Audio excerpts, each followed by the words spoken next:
Passons à la vidéo 3 des fonctions affines et exactement la représentation graphique des fonctions affines. Je rappelle que la représentation graphique d'une fonction linéaire f définie par f de x est égal à ax, c'est une droite d'équation réduite y est égal à ax. Et quand on donne ax la valeur 0, on trouve y égale 0. Cela explique que cette droite, qui est la représentation graphique d'une fonction linéaire, passe par O, l'origine du repère. Maintenant, c'est la représentation graphique d'une fonction affine, soit la fonction affine f telle que f de x est égal à ax plus b. On pose y est égal à f de x. Et bien alors, le y devient ax plus b. Il s'agit de l'équation réduite d'une droite D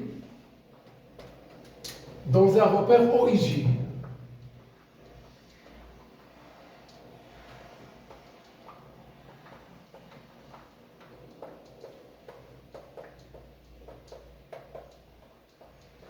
D est la représentation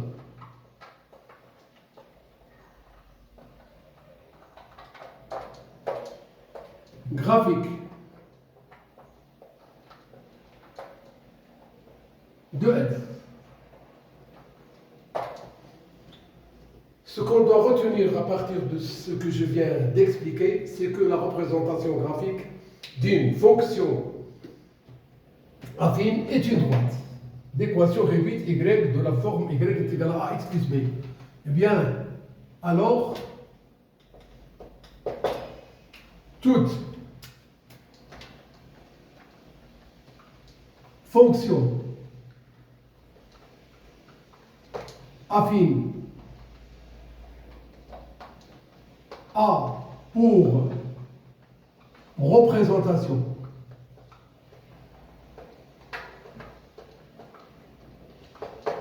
graphique une droite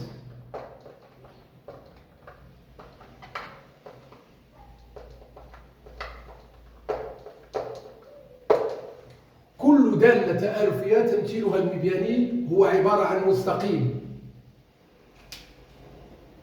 الأمثلة ستوضح لنا كيف ننطلق من دوال تآلفية وننشئ تمثيلاتها المبيانية. Exemple.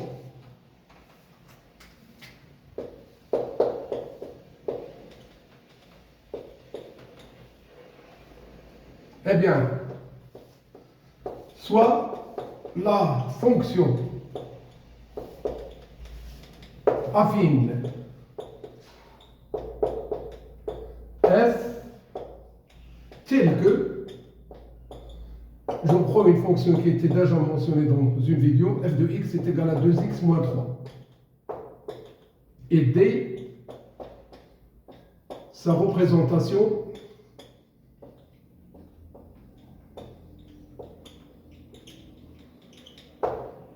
graphique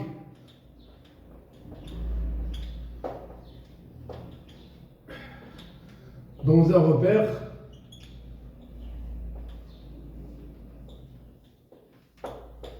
OIJ. غالبا ما كنختاروا repère orthonormé. Eh bien, si x est égal à 0, alors le f de 0, elle est égale à 2 fois 0 égale moins 3. Moins 3 égale moins 3. Donc, le point que je désigne par A de coordonnées 0, moins 3 appartient à la droite D représentative de la fonction f. Je donne à x une autre valeur. Pourquoi pas le 2? Si x est égal à 2, alors le 2 il est là, fois 2, sans oublier le moins 3, ce que nous donne 4 moins 3, ce que nous donne le 1.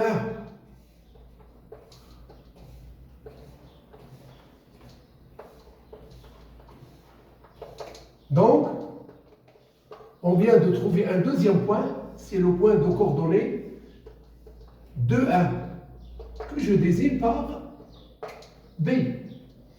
Je peux résumer ce résultat obtenu dans un tableau. Voilà. X, Y. Y représente f de x. Si, quand j'ai donné à x la valeur 0, j'ai trouvé le moins 3. Quand j'ai choisi à x le 2, j'ai trouvé le 1. Eh bien, plaçons ces deux points ici.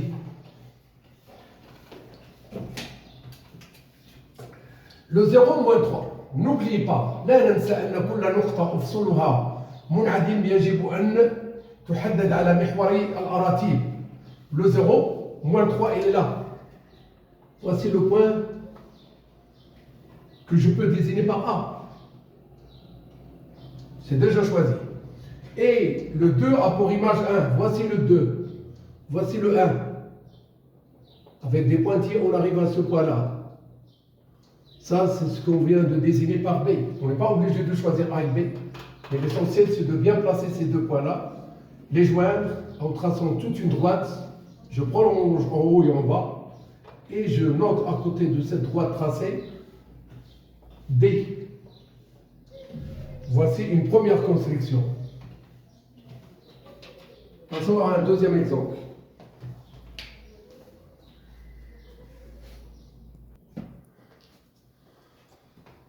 On passe à un deuxième exemple.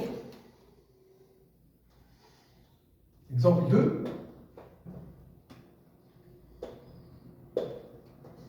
G est la fonction affine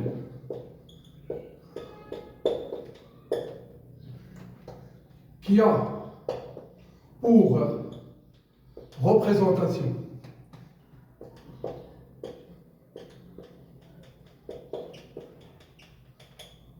graphique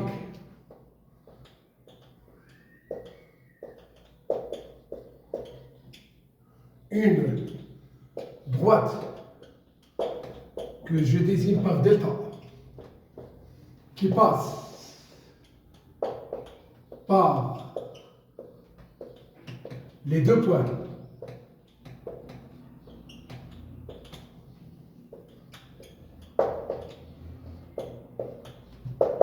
A et B.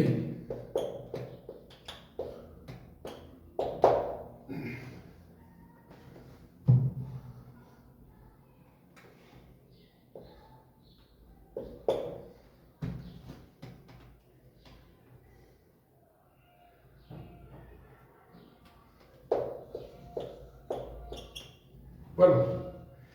La droite représentative de la fonction affine G que je désigne par delta يمر من النقطتين الأولى ذات الإحداثيتين 2 7 نرمز لها ب A والثانية ذات الإحداثيتين ناقص 1 ناقص 8 نرمز لها ب B. اش يمكن يكون السؤال هنا؟ هو أننا نعرفوا بالإكسبرسيون ديال G de X qui doit être sous la forme AX plus B. إذا حنا خصنا نوجدوا A ونوجدوا B. Eh bien, exprimons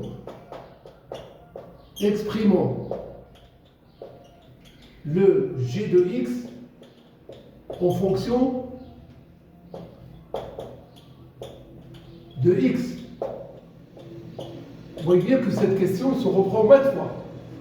Pour cela, on pose نختار أن يكون G de X دائما على الشكل AX زائد B. علاش؟ لأن الدالة هي دالة تآلفية. لو تعلق الأمر بدالة خطية لكتبنا G de X يساوي فقط AX. Eh bien, calcul de A. On a grand A appartient à delta. De même pour le grand B. Eh bien, cela veut dire quoi?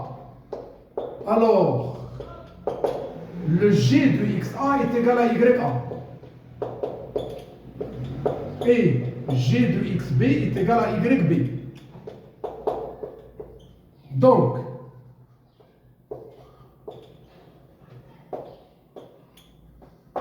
le G d'un nombre est égal. Et G d'un deuxième nombre est égal. Remplaçons par les coordonnées. G de 2 égale 7. G de moins 1 égale moins 8. Et bien pour cela, on note, on a A est égal. Voici le point de départ. Ça correspond à ce que nous avons déjà fait dans le premier exemple. Oubliez tout le reste. Alors, tenir compte de ce qu'on a ici. Le G de X1 moins G de X2 est égal à X1 moins X2. Chaque fois que je dis X1, je note 2. Et chaque fois que je dis X2, je note moins 1. Partons à la recherche de A. Ici, 2 moins moins, ça donne plus. Remplaçons G de 2 par 7. Moins moins, ça donne moins 8 ici. Ce qui nous donne ici le 3. Ici, c'est le 7 plus 8. Ce qui nous emmène à avoir A est égal à un nombre. C'est le 15 sur le 3. Donc, c'est 5. Eh bien alors, quoi? Le G de X, il est bien égal à 5X plus B. Calcul de B. حساب B. هنا عندنا الاختيار. واش ناخذ G de moins 1 est égal à moins 8 et on va bien trouver le B, ou là نختاروا G de 2 est égal à 7. Bien sûr, بالنسبة للélève عنده une tendance أنه يختار القيم الموجبة باش ما يوقعش في خطأ ديال الإشارة، ولهذا نختار G de 2. On a G de 2 égale 7, le 5 fois 2 plus B égale 7, c'est-à-dire le 10 plus B égale 7. Encore le B est égal à 7 moins 10, bien sûr c'est le moins 3. Eh bien alors, quoi? Le G de X, il est défini par 5X moins 3. Voici l'expression de G de X.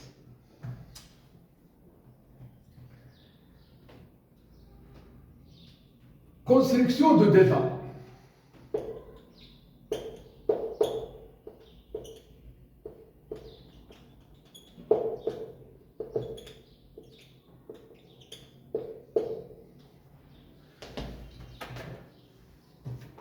Si on donne à x la valeur 0, on trouve moins 3.